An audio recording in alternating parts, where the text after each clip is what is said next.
저는 오늘 전북 익산시 함열에 와 있습니다. 시인이자 화가이신 백예옥 선생하고 같이 나들이를 했습니다.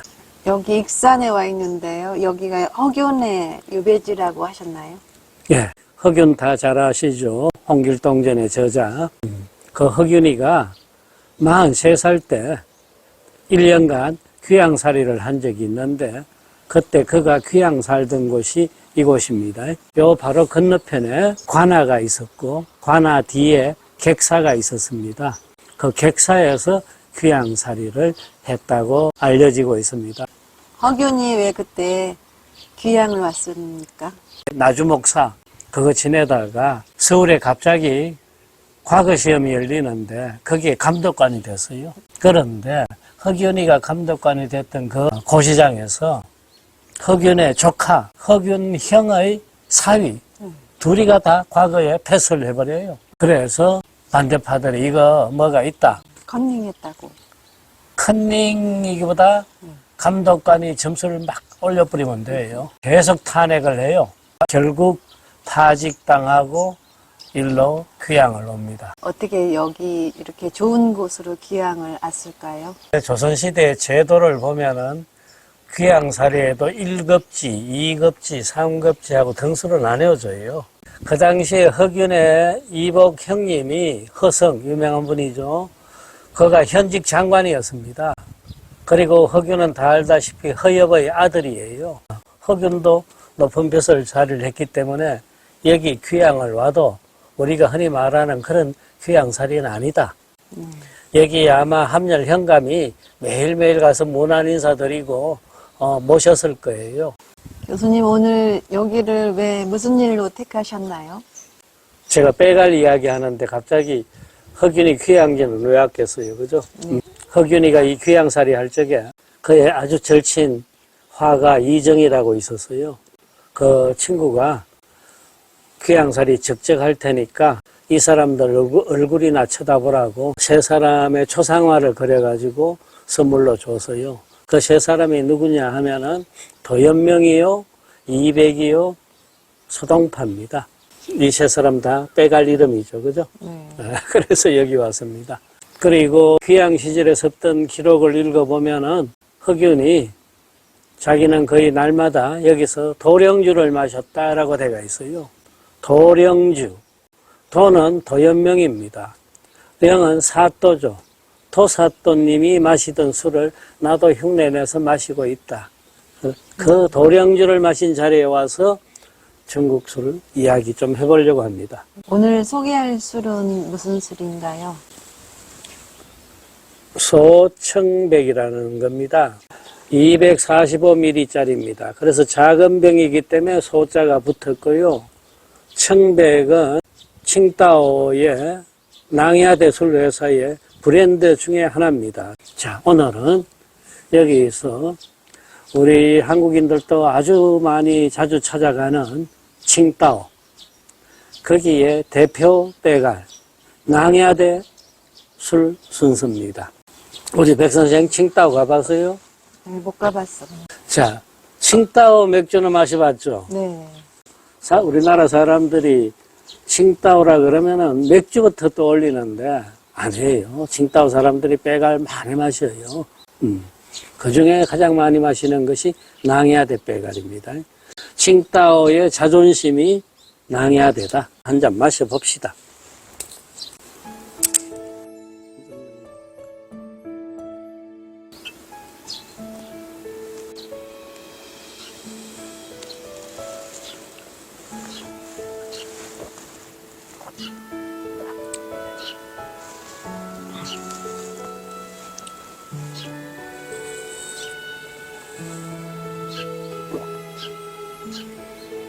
향은 별로 없어 보여요.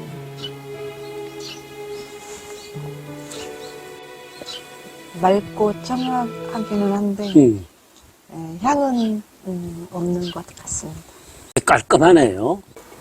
46도입니다. 우리 백 선생이 그랬죠. 향은 거의 짙지 아니한 것 같다. 낭야대에서는 자기네 향형을 우리는 또 특별한 향이다라고 해갖고 해파향이라 그럽니다.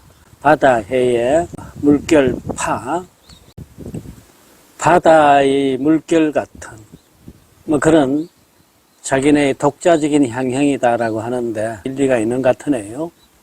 기존의 산동 농향형처럼 짙고 두텁고 그런 맛이 아닙니다.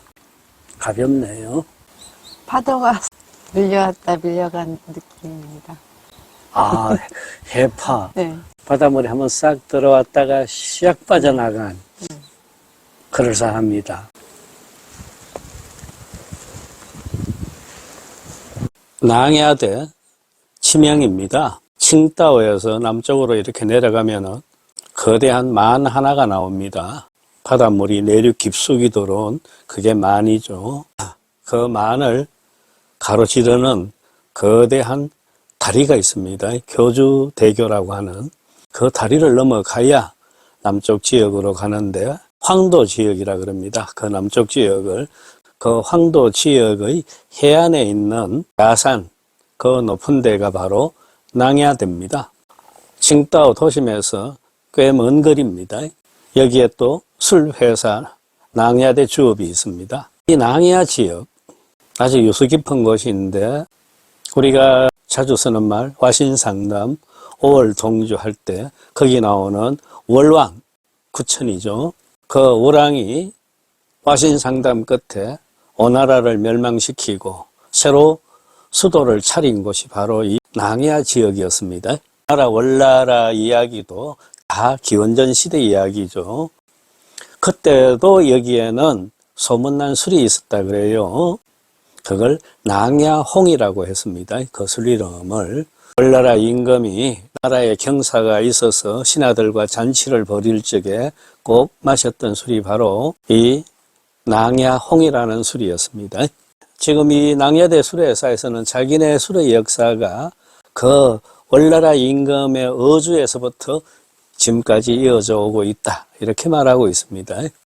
그러나 무엇보다도 이 낭야대가 유명해진 것은 진시황 때문입니다. 진시황은 육국을 멸하고 천하를 통일했는데 이후 그는 자기의 위협이 얼마나 대단한가를 과시하려고 또 자기가 정복한 국가의 이모저모가 어떤가를 살피기를 위해서 5차례나 국토순시를 합니다. 한 번 행차를 하면 짧게는 6개월, 길게는 1년이 걸리는 그런 순시였어요. 황제가 한 번 이동을 하려면은 3만 명 병사가 황제를 뒤따랐다 그럽니다. 이 진시황은 그 국토순시 중에서도 가장 자주 가고 또 유심히 봤던 데가 바로 이 산동 지역이었습니다. 예전에 제나라, 노나라가 있던 지역이죠. 그래서 2차 순시 때 이 진시황은 태산에 이르러서 천신에게 제사를 지내는 봉선의식을 올리고 한타이 지역까지 올라갔다가 칭다오 쪽으로 내려와서 이 낭야대에 도착합니다. 진시황은 이 낭야 지역의 풍광에 푹 빠져들어요. 알다시피 진시황의 내면직 가장 큰 욕망은 뭐였죠? 즉 불로장생입니다. 그는 이 세상 어딘가에 불가사의한 어떤 약이 있을 것이다. 약초가 있을 것이다. 그걸 먹고 더 이상 병도 들지 않고 죽지도 않고 영생토록 나의 제국을 다스리고 싶다라는 간절한 욕망이 있었습니다. 이렇게 동쪽 지역 바닷가에까지 찾아온 이유도 바로 거기에 있었습니다. 이때 이 낭야 시대에는 한 술사가 살고 있어서요. 서복이라고 하는 그도 역시 신선 사상을 숭배하는 인물이었죠. 진시황의 내적 욕망을 가장 미리 꿰뚫고 있던 이 서복은 황제가 낭야에 이르렀을 적에 제가 동해의 선산에 가서 불로장생약을 구해오겠다. 나를 사용토록 해달라. 그런 상소문과 함께 자기네 집 대대로 빚어오던 가양주를 또 황제에게 보냅니다. 황제가 그 술을 마셔보고는 서복의 말을 믿었어요. 술맛이 대단히 이색적이면서 좋았기 때문입니다. 그것을 우리는 낭야대 어주라 그럽니다. 서복의 집안에서 8대에 걸쳐서 계승되어 오던 술입니다. 아무튼 황제는 기가 솔깃해져 가지고 서복이가 요구하는 대로 큰 배를 여러 척 만들고 또 거기에 동남동녀 3,000명을 태우고 각 분야별 전문가들, 엔지니어들까지 다 타도록 합니다. 그래서 선약을 찾으러 서복을 떠나보냅니다. 아울러 황제는 이 낭야 지역을 크게 발전시키기 위해서 내륙에서 3,000호 인구들을 일로 강제로 이주시킵니다. 이렇듯 진시황과 서복의 만남, 그리고 서복의 불로장생의 선약을 구하기 위해서 배를 띄운 곳, 그것이 바로 오늘날 낭야대다 이 얘기가 됩니다. 그 후 이야기는 우리 대강 짐작을 하죠. 서복은 우리 한반도 남쪽으로 해가지고 아마 일본쯤에 닿았을 걸로 보고 있습니다. 그래서 지금도 거제도고 제주도에도 그 서복의 흔적들이 남아있다고 하죠. 서귀포, 서복이 돌아간 곳, 이런 지명이라고 합니다. 이후 진시황은 세 차례 더 국토순시를 하는데 2번을 더 여기 낭야대에 옵니다. 그리고 마지막 5차 순시, 그때도 여기 낭야대를 거쳐서 수도인 함양으로 가다가 도중에 숨진 황제가 바로 진시황이죠. 아까 말했듯이 그 월나라 오랑이 마시던 술, 그 다음 서복의 집안에서 빚던 술, 그 술들의 양조법이 오늘날까지 이어져 가지고 현대에 칭따오, 백주, 낭야대가 생겨났다라고 하는 것이 바로 이 낭야대 주업의 선전입니다. 함열에서 한 잔 마셨던 술, 여기서도 한 잔 해보겠습니다.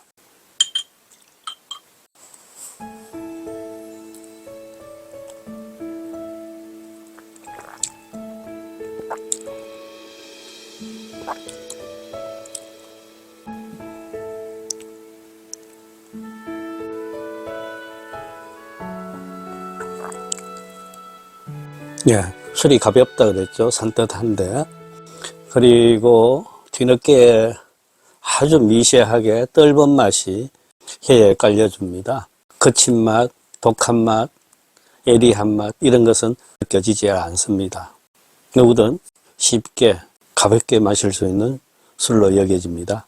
칭따오 맥주, 그것이 유명해진 것은 결국 이 칭따오의 지리적 특성 때문이죠. 1897년 독일이 이 청나라 정부를 협박해가지고 칭따오 지역을 조차합니다. 그리하여 항구와 철도를 건설한 내력이 있죠.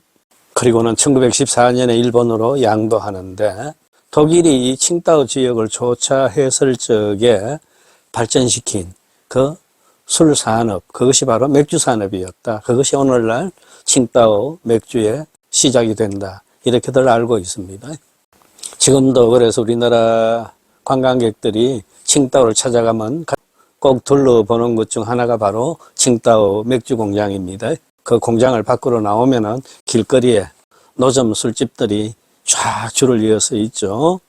손님이 직접 해산물을 골라가지고 주문을 하면은 그 해산물을 굽고 튀기고 익히고 해서 술안주로 내놓고 하는, 그리고 칭따오의 야경을 보면서 술 한잔 하는 재미, 그게 바로 또 칭따오의 매력이기도 합니다. 사람들은 꼭 거기서 맥주만 마시지 않고 이런 낭야대 술도 참 많이 마십니다.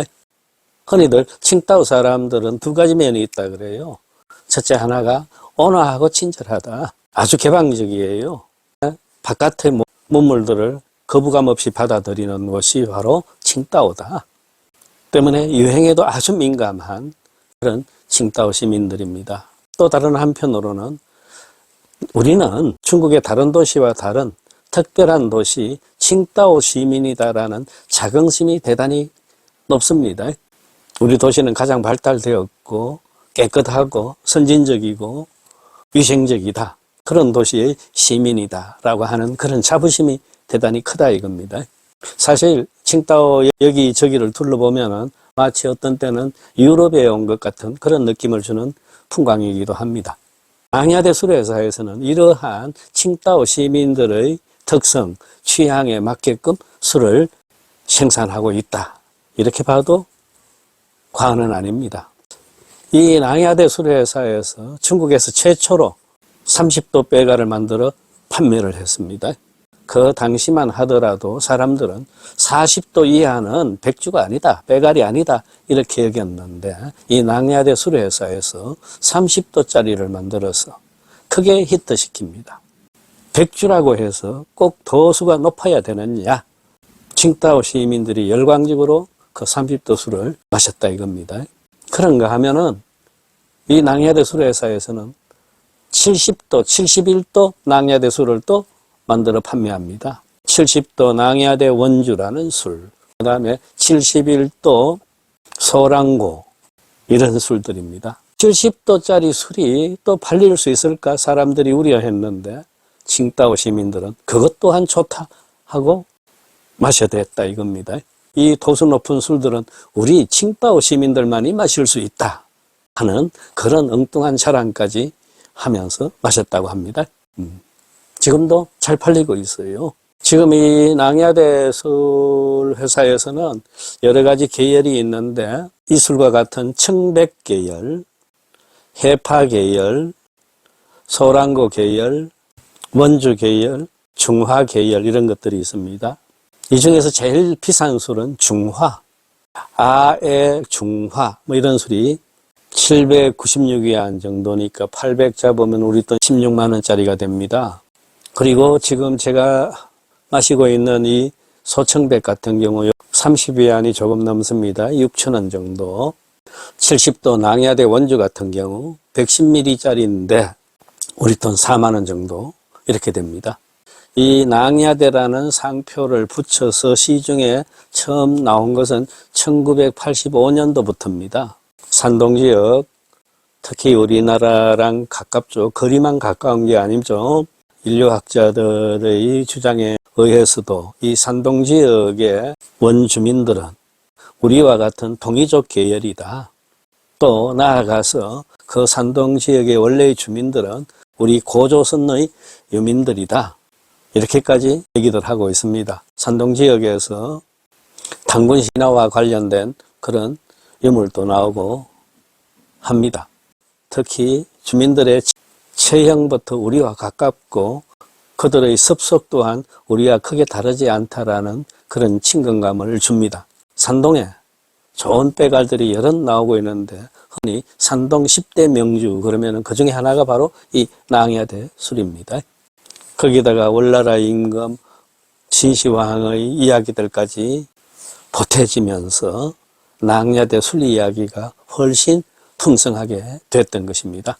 칭다오를 여행하는 기회가 있을 적에는 그곳 현지에서 또 이 비싸지 아니하고 맛이 가벼운 낭야대 술 한잔 하면서 칭다오의 밤을 즐겨보시길 바랍니다.